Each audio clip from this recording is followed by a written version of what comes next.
Then came together unto him the Pharisees and certain of the Scribes which came from Jerusalem.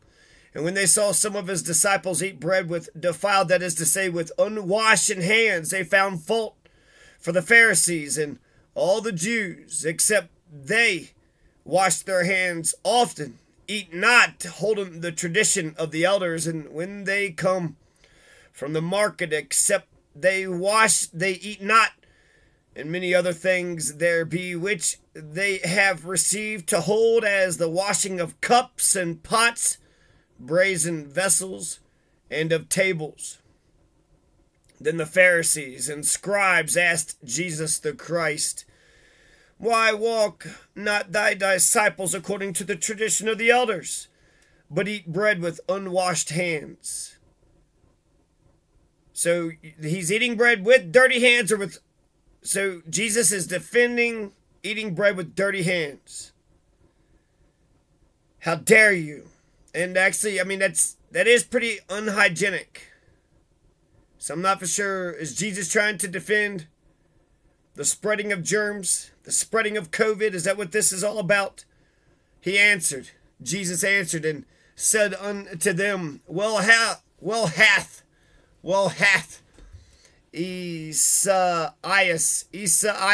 prophesied of you hypocrites, as it is written, This people honoreth me with their lips, but their heart is far from me. How be it in vain, not albeit, but how be it in vain, do they worship me, teaching for doctrines the commandments of men. For laying aside the commandment of God, ye hold the tradition of men, as the washing of pots and cups, and many other such things ye do. Is he saying we shouldn't wash dishes? Don't wash pots or cups, and don't wash hands. Just be pigpen, just be dirty-ass pigpen. And he said unto them, Full well, yet reject the commandment of God, and ye may keep your own tradition. For Moses said, Honor thy father and thy mother, and whoso curseth father or mother, let him die the death. But ye say, if a man shall say to his father or mother, It is Corban. It is Corban, C-O-R-B-A-N.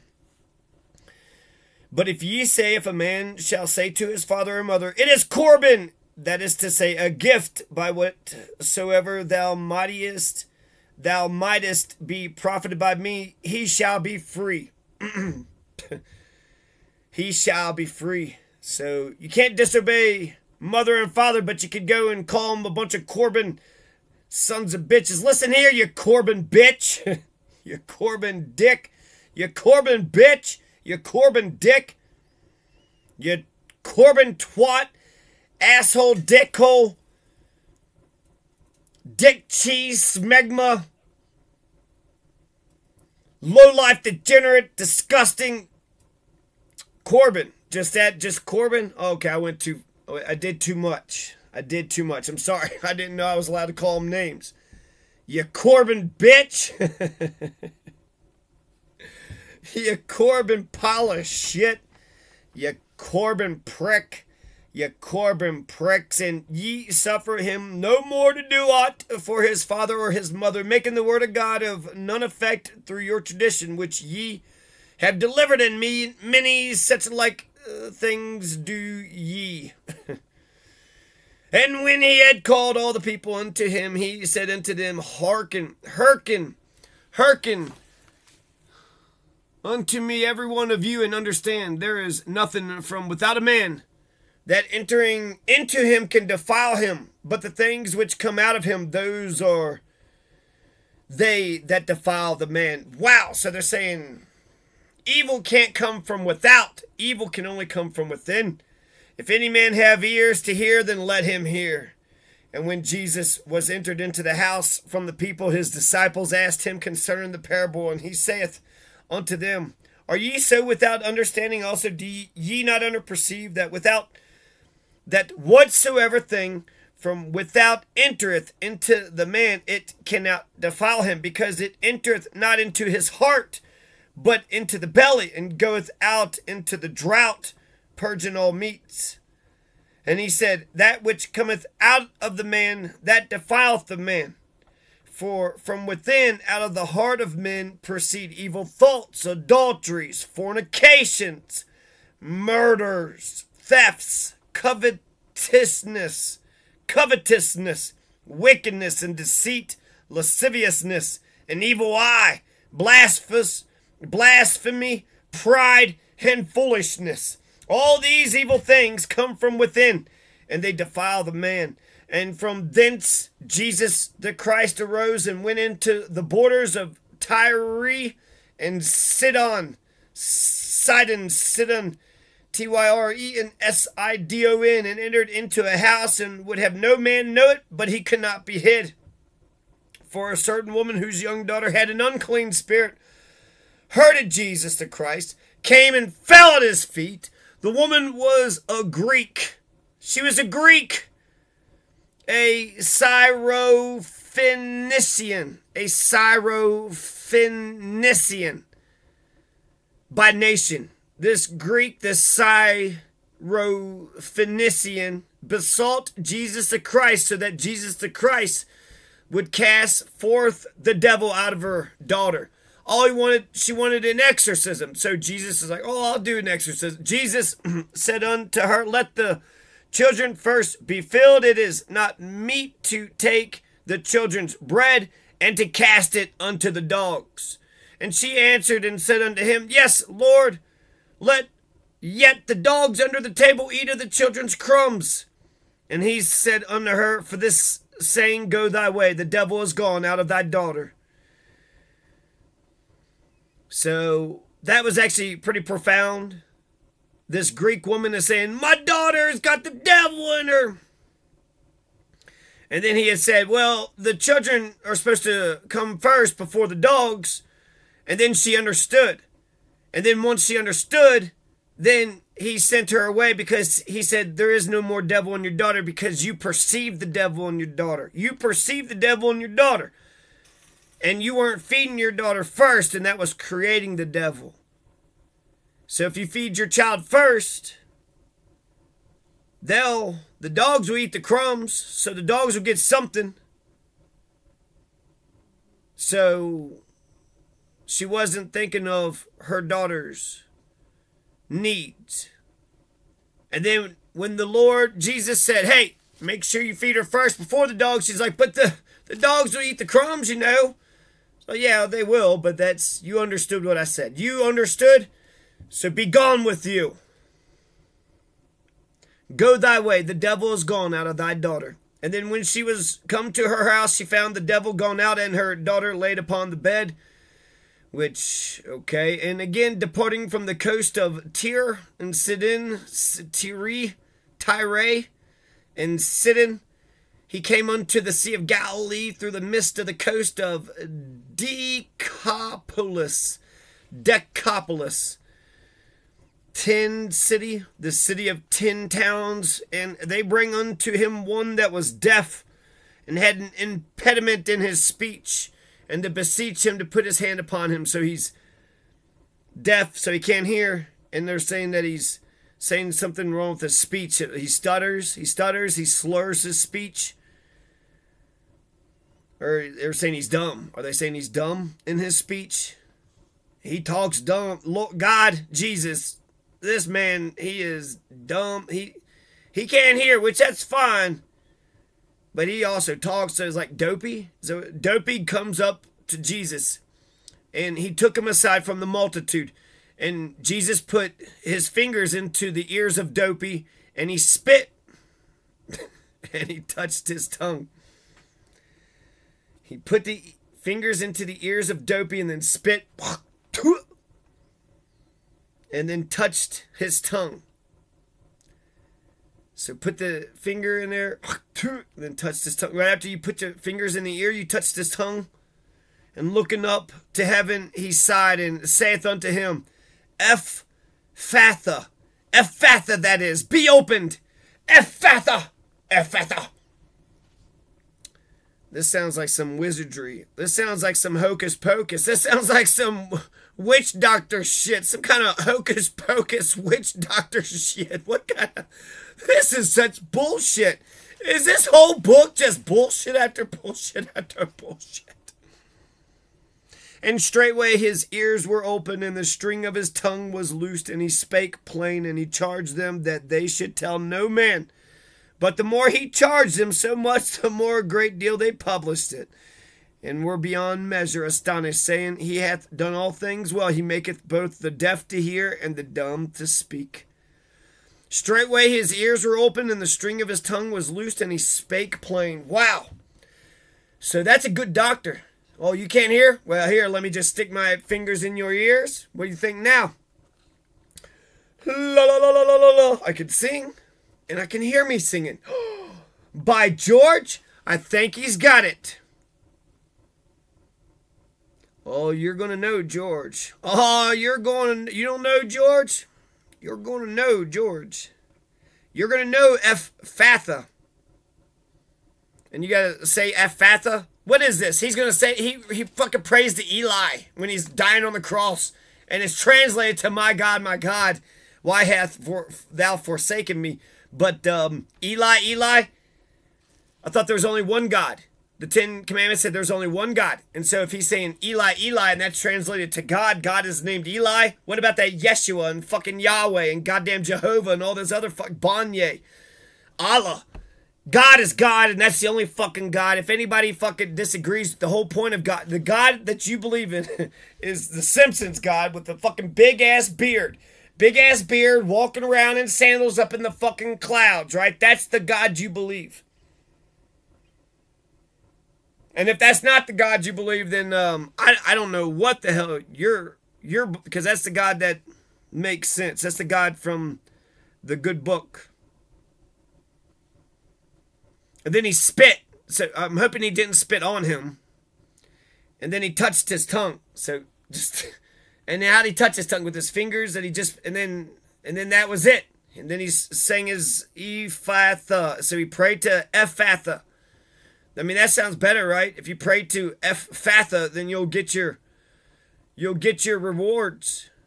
Don't pray to that Banye God.